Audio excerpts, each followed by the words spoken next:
All right. Good evening, everybody, and welcome to Bird Dog to Intern. And you know what? I'm gonna change. I'm gonna change that here now. I think I'm gonna need to change that to Bird Dog to student to investor to joint venture partner. That's probably what it needs to be. Bird Dog to joint venture partner with Ivan Oberon. This is Thursday, March 20th. And I see a lot of new names tonight, which is pretty cool. So what I'm going to do is, I usually have an idea of what I'm going to talk about. Sometimes a little bit better of an idea than other times, but what ends up happening is depending on who I have listening. Obviously, we got to tailor that content to those people, right? So I'm going to do a little bit of an introduction to myself, an introduction to the program, what it is that we're doing, what the opportunity is. And some of you that have been following me for a while, listening to these calls for a while, you're gonna have to bear with me. There's gonna be some repetition and some stuff that you've probably heard before.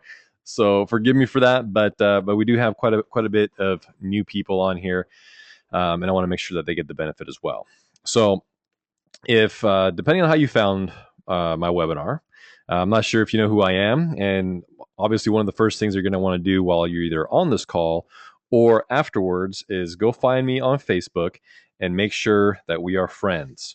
And the easiest way to do that probably is to go to c2crea.com/connect, and you can find me there, or you can go to my this profile here on Brand Yourself at ivanoberon.brandyourself.com, and then that has the links to my Facebook, my LinkedIn, my Google Plus, and of course I have others, but the site is limited to how many links you can put on there. So let me give you a little background on myself, and hopefully this will give you some perspective, and maybe you'll be able to relate to some of you in the position that you're in the situation that you're in currently, as probably newer real estate investors or aspiring real estate investors.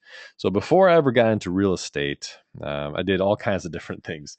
I just knew. I remember back when I was 17 in high school, I knew that I wanted to get into real estate at some point. I didn't know how. I didn't know when. I didn't know where. I just knew that there was something special about real estate, and I knew eventually I needed to end up in it.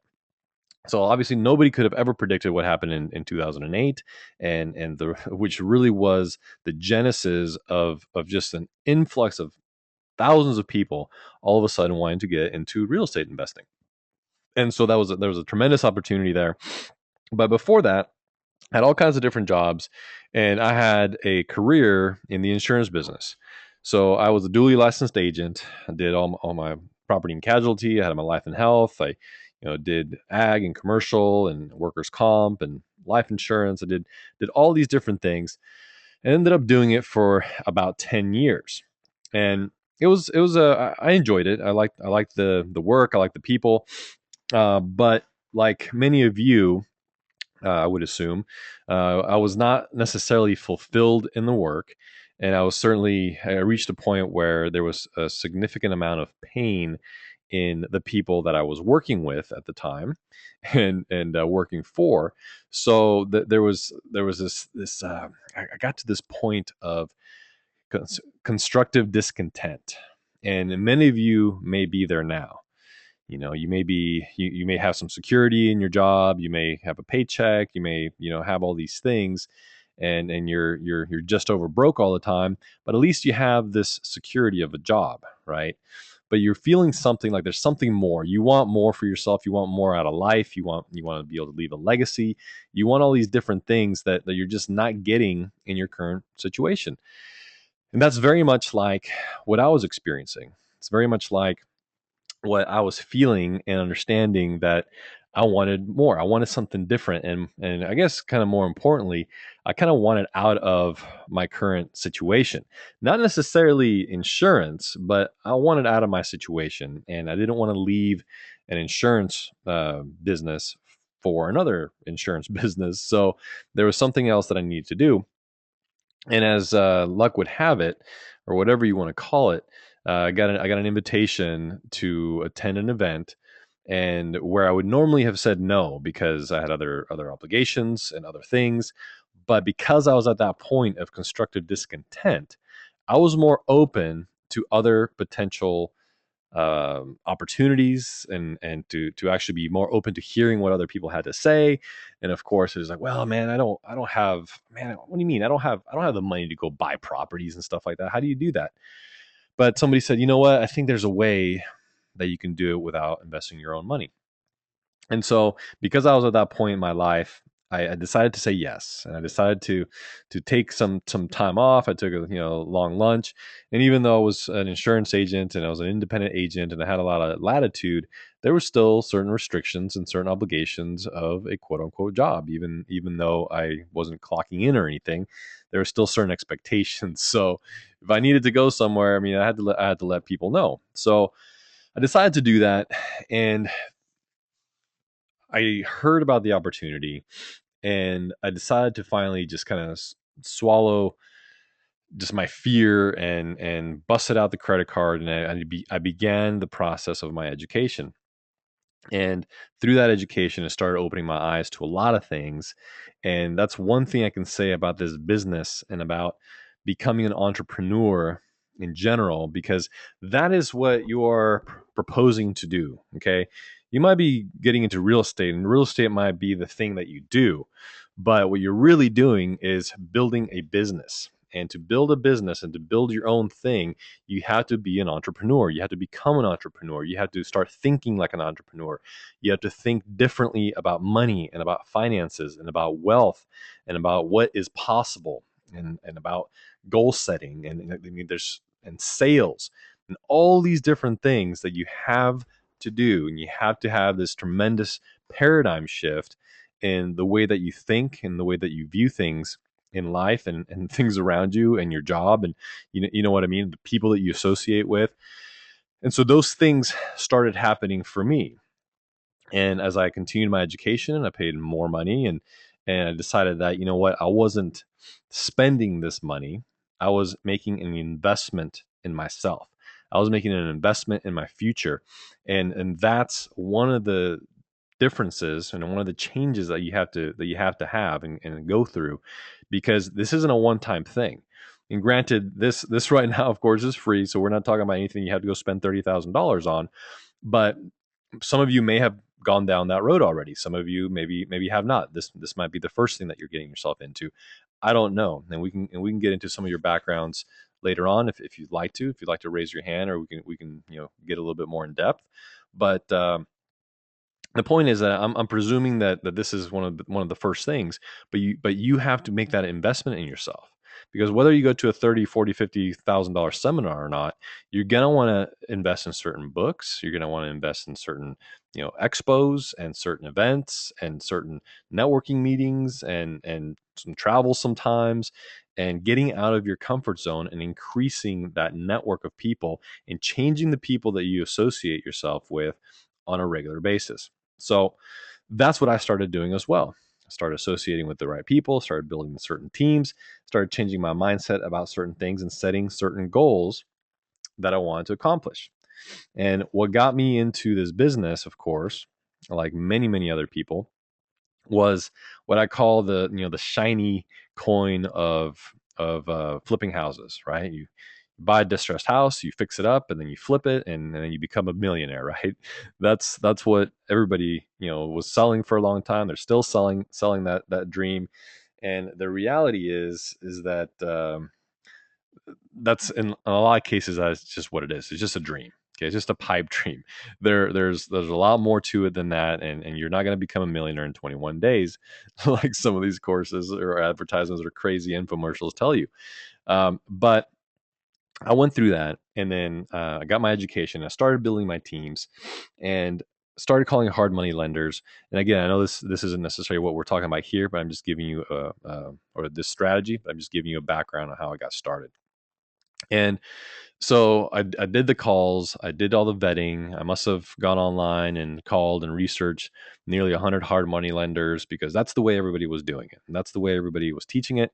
And then hopefully you get somebody with some gap funds where they can come in and lend on the difference and the gap. and then hopefully you can leverage and all those different things, right? And it sounded logical, and a lot of people are very successful doing it that way. But I decided that that wasn't for me. I decided that I wanted to work with cash, and that I was going to make it my mission to raise private money so that I can do my deals with cash.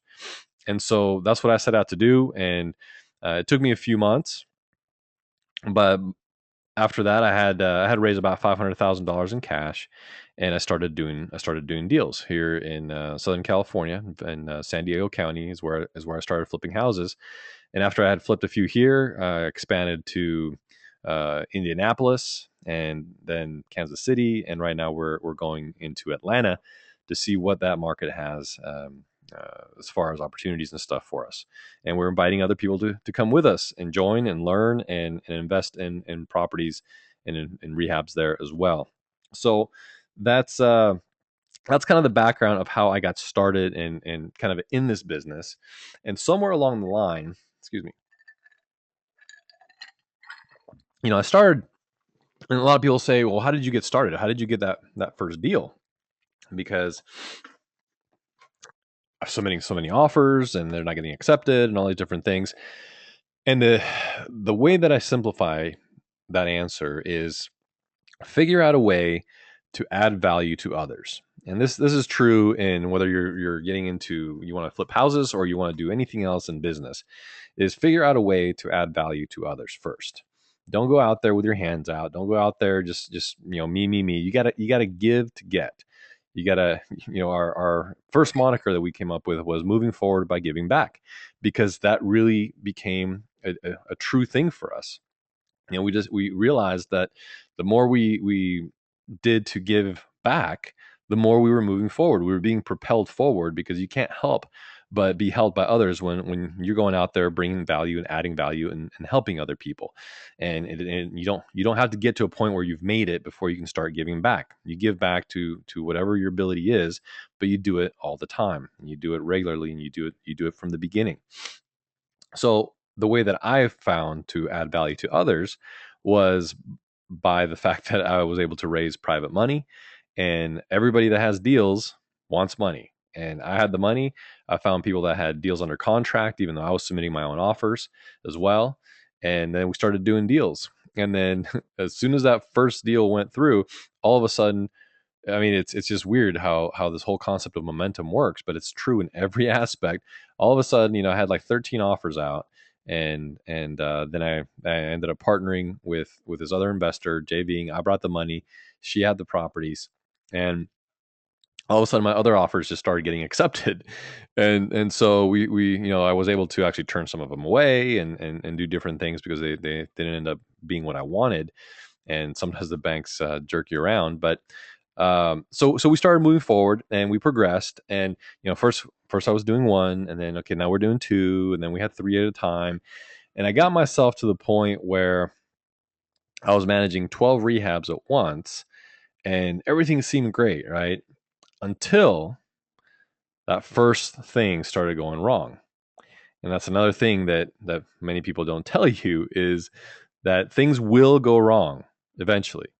Okay, and the people that are out there telling you that they've always made money on every deal and it's always gone great and all these different things, those are the people you got to worry about, because they either have only done like one flip or one project, or they're lying to you, because eventually something is going to happen. And sometimes it snowballs, especially when that problem comes from within. So like a team member or your contractors or something happening, or so that's what started happening to me. And when you have one or two and something goes wrong, it's a little bit easier to manage. But when you have 12 and then you have a few different things going wrong, and then then the AC unit gets stolen, and then all these different things, it starts to become a little bit overwhelming. And I decided, what, I'm gonna stop my acquisitions at 12, and then just get this thing under control and get it managed, and get these properties done, which is what I did. But at the same time, I still had a hunger for more. I had a hunger to keep doing stuff. Up until that point, I was managing the projects, and I liked the whole, let's set up a team that helps me find the properties, and then I get to review them and put in the bids and all these different things and move forward. Well, now that I was at 12 and I decided to stop, and now the projects are just kind of going and somewhat on autopilot, somewhat not. I wanted something else to do. So I was going around and I ran into this group and the virtual real estate investor group, and I started checking out what Vincent was doing, and I started kind of seeing who he was, what he was doing, what the strategy was, and what it is. And I started thinking, well, this is a viable strategy.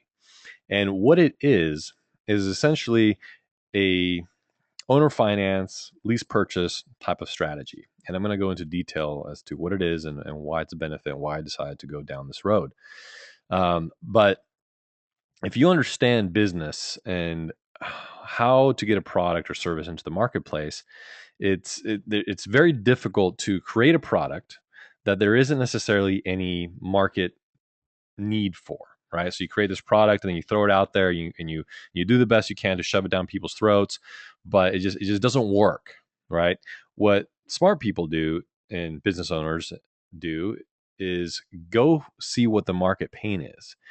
Go pay attention to what the need is and then create a product or service around that need so that when you put it out there, people want it, right? They buy into it. There's a desire, there's a need, or at least it's easier to sell that product or service when there is a need for it. Now, granted, not everybody buys, but still, it's easier when there is a significant need and pain. And so, in this industry right now, if you know what's going on with the mortgage lending industry and the things that have happened since 2007, you would know that probably 80 to 90% of people right now do not qualify for conventional mortgage financing. So it's only gotten stricter since 2007, and they just made it even more difficult here in January with some of the FHA guidelines that have changed. And so I started, evaluating all of that and thinking, okay, well, I had already started a shift into, okay, we gotta do more into the cash flow, because in my opinion, and I think in a lot of experts' opinions, not calling myself an expert, but the experts that I've heard, their opinion is that cash flow is the future. Okay, fix and flips are only going to be, they're not what they were even 2 years ago, and they're certainly not going to be what they were 2 years ago, 2 years from now. So the opportunity here is going to be in the cash flow. So if you're going to do a fix and hold, you can do that because the same reasons, right? If your end buyer in a conventional fix and flip is a retail owner occupant, and you understand and realize that the majority of the population does not qualify for conventional mortgage financing right now, well, you're in the same boat as any other person that wants to sell their house, right? And so making it more difficult to qualify, making it more difficult for you to get buyers, people that buy cash flow properties, in many cases, they pay cash, or you got, these funds that are buying them, which obviously they always pay cash. So you have not only you don't have to contend with a qualification issue, but you also have a larger buying pool for people that want to buy cash flow properties, whether it's individuals or institutions, or big hedge funds and that sort of thing. So I had already started shifting my focus and my intention and what I was telling people that they need to get involved in before I kind of ran across this, but it all made sense at that point. It's like, okay, this is great. And then, we can source leads for free, and there's no massive capital at risk. And okay, well, sign me up. What do I need to do? And so again, I continued. I started a new learning process, and I continued that learning process until I had gotten better at it and better at it and better at it and better at it, and became known as Machete and all these different things, because it's a viable strategy, and people out there need it, and they want it. So this is how it works. Some of you may be familiar with what rent to own is, or what a lease purchase is, or lease options. And what we're doing is essentially a variant of that, and everything like rent to own, contract for deed, lease options, uh, all those sorts of things are a variant of themselves. Okay, of a kind of an installment purchase through a lease. But what the problem with the conventional lease options or rent to own is that it's nothing more than a rental agreement. So you don't have any commitment from any party. You don't really have a qualification process as far as can they afford it? Do they have the financial wherewithal to do it? And are they committed to getting qualified for financing? No, there's just somebody who's living in there with a renter's mentality who isn't necessarily concerned about taking care of the property and may or may not choose to exercise an option down the road. So that's not the most exciting thing for me. And the way that this system and this contracts are structured is actually done under an installment purchase contract, which is in compliance with the IRS guidelines. So what this means is that the when you talk to sellers, you have more leverage to use because it's of greater benefit to them. When you talk to buyers, you have more leverage to use because again, it's a better benefit to them. And we only deal with people who are committed, serious, and otherwise qualified buyers. So what does that mean? It means that when we're talking to a seller, the way that I'm going to explain to them the benefits that are going to be is that we only deal with committed buyers because the way that we structure these things is under an installment purchase contract, which is in compliance with the IRS installment purchase contract guidelines, making it a bona fide purchase from day one. So the people that are coming in are already buying the property and then they're just working with us to get qualified for conventional financing at some point during the contract term. So if you understand what that means, there isn't somebody that has to exercise an option later. Okay, it's somebody who is already exercised their option under contract, and all they need to do is get qualified for financing, and then do the refi and move forward. They're also going to get the legal rights and benefits of home ownership, including the tax deductions on their monthly payments, which they wouldn't get under a conventional rental or lease. And so it's infinitely better. And hang on a second, I got a question here. How do we word what we're doing with senior people? I was attempting to explain what we do to a senior lady, and she had no clue to what is a rent to own or owner finance or the language that we use. Well, that's a good question, and I guess the best way that I can answer that is you gotta relate to them on their own terms. So, um, if she doesn't understand what a rent to own is, that's fine because really we're not doing rent to own. If she doesn't understand what a lease option is, that's okay because that's not what we're doing. So you just make it simple. What we're offering to do is bring a committed buyer who, instead of purchasing right now through a conventional loan, is going to buy through an installment purchase contract. Okay, I don't care how old you are. Everybody knows what installment plans are, installment payments, installment whatever. So it's an installment purchase contract. And what they're going to do is they're going to take care of all maintenance and repairs on the property.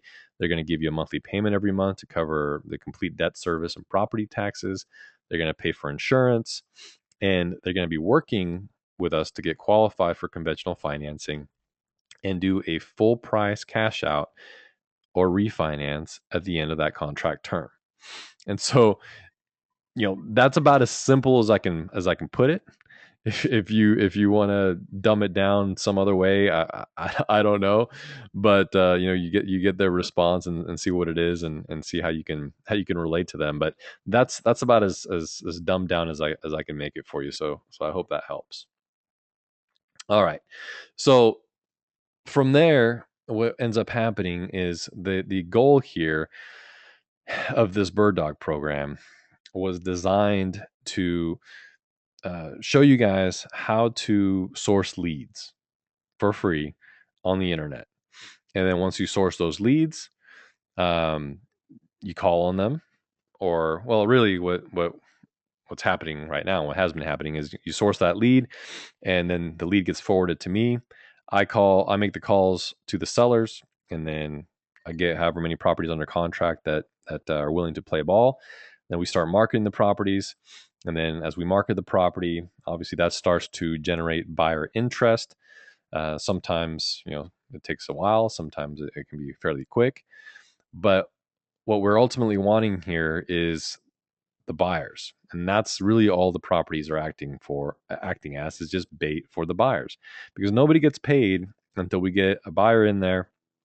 They remit their down payment funds, and they start to move in, and then everybody gets paid.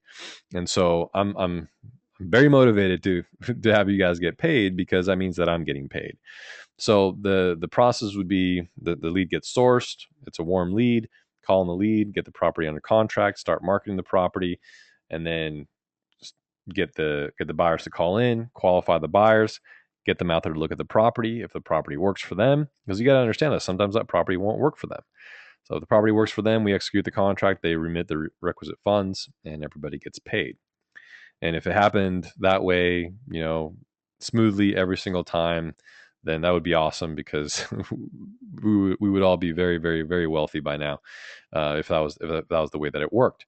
But one of the things that we make this a benefit for the sellers as is the original agreement, or the initial agreement, is what we call a non-exclusive option agreement. And because it's non-exclusive, sometimes you have churn. Sometimes you're marketing the property, and the buyer or the seller is sitting there eating a payment, and so they have the ability to still market the property for a tenant, or sell it through a realtor or whatever it is.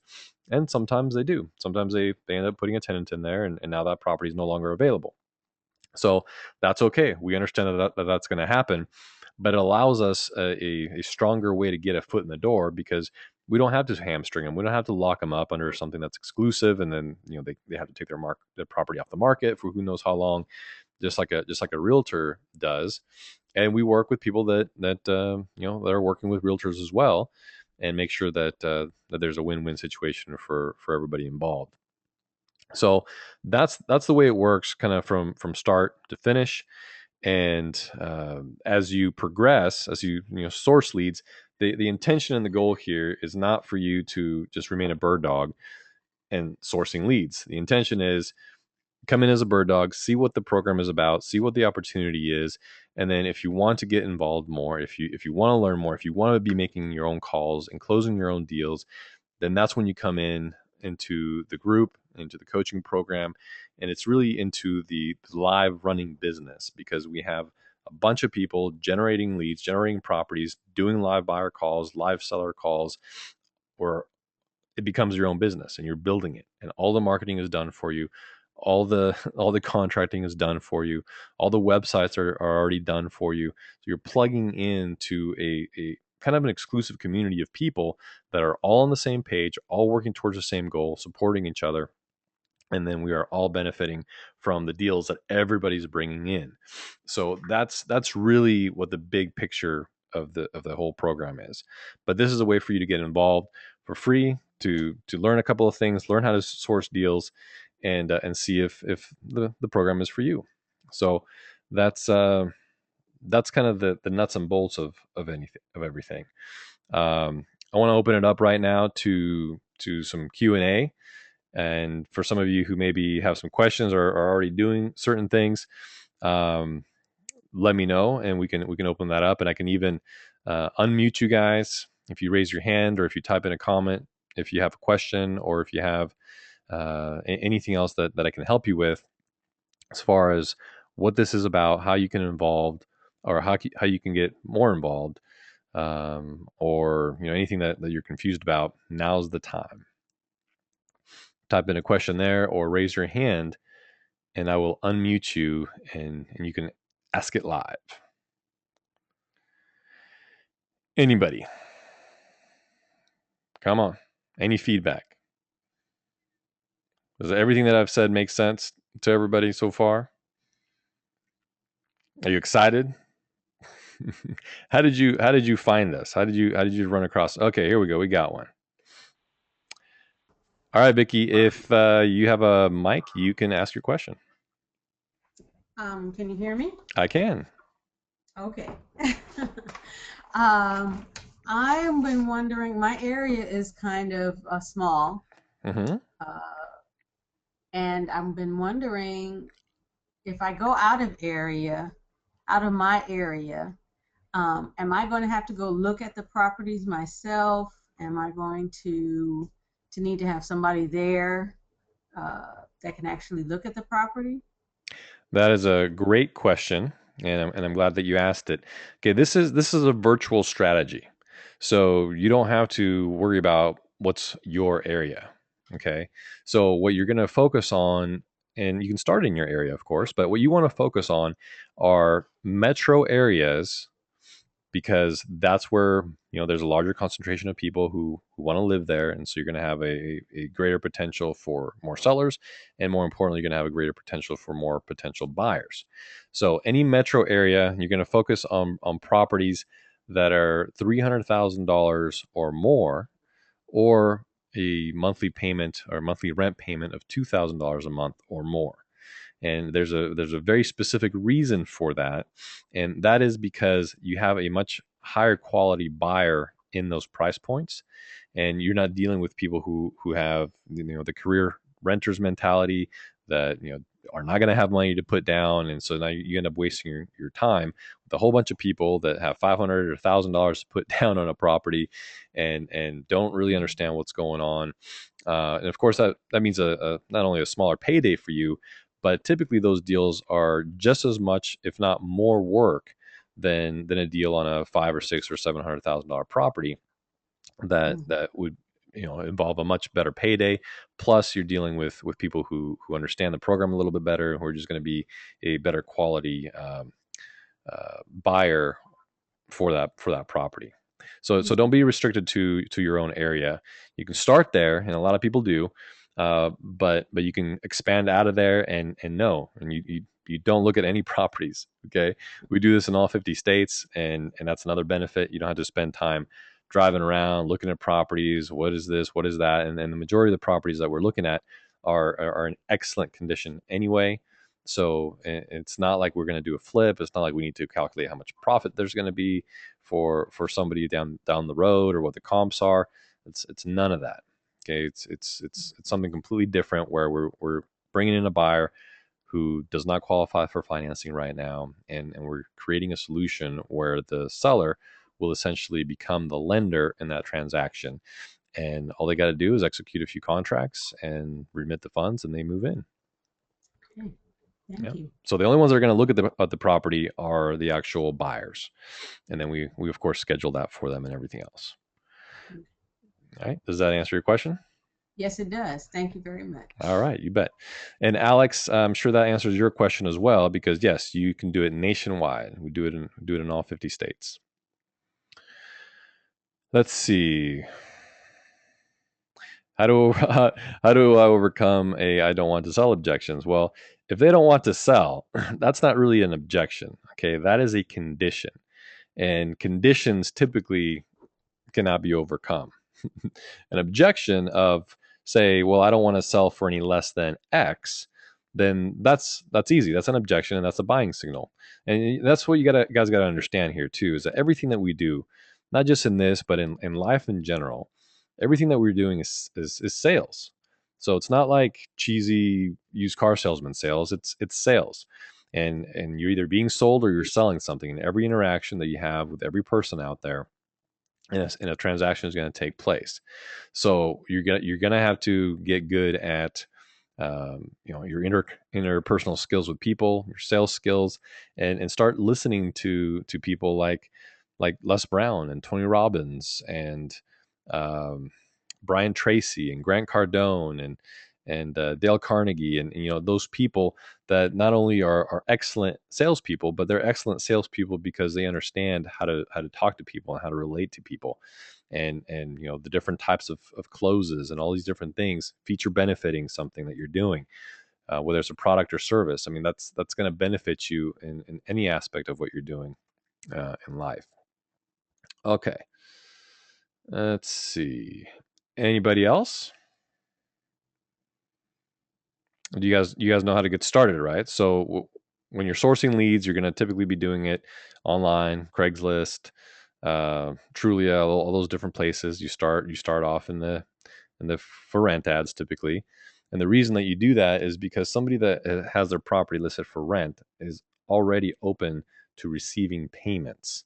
So it's an easier transition for them, and in many cases those people are only listing their property for rent because they attempted to sell before and they couldn't. They either couldn't get a qualified buyer, whatever it is, and they need a solution. They need to stop the bleeding, so they got to get somebody in there, and so that ends up being a very good source.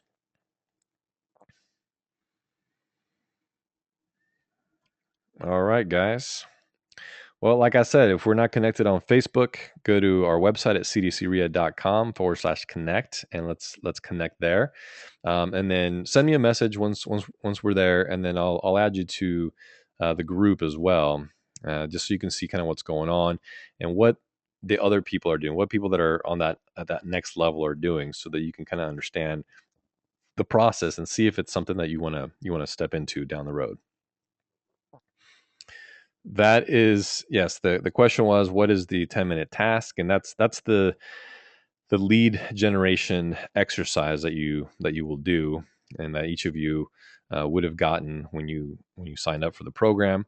And it's basically just a little script on what to send to potential sellers, and to get a warm response.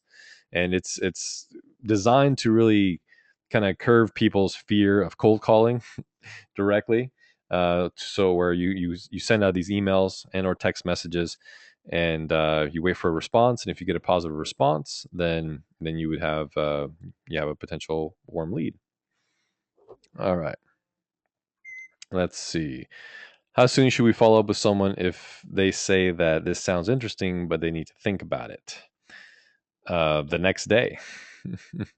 The next day, and obviously there's some questions that they were not that did not get addressed, and you need, and that's a getaway. So there's something that you didn't cover in a fashion that was satisfactory to them, so that they need to go and quote unquote think about it, and that's typically a getaway of some kind. So you need to ask them, was I able to address all your questions today? What else can I do? And then send a follow-up email maybe with some more details, so they can read about you and the program and everything else, and then follow up with them the next day. The fortune is in the follow-up, so you always want to make sure that you have a good follow-up system. Anything else? All right. All right, guys. Well, thank you for spending 40 minutes of your evening with me on a Thursday evening. If you have any other questions, let me know. And if not, then we'll catch you online, and definitely on another one of these calls, and definitely get plugged into everything else that we're doing, because there's a lot going on within this program, and of course within the other things that CDC is doing as well. So thanks so much for your participation and interaction, and again for your time. I hope once again that this was helpful to you, and welcome to the next part of your journey, I guess, that you're checking out. And we'll talk to you soon. Bye bye.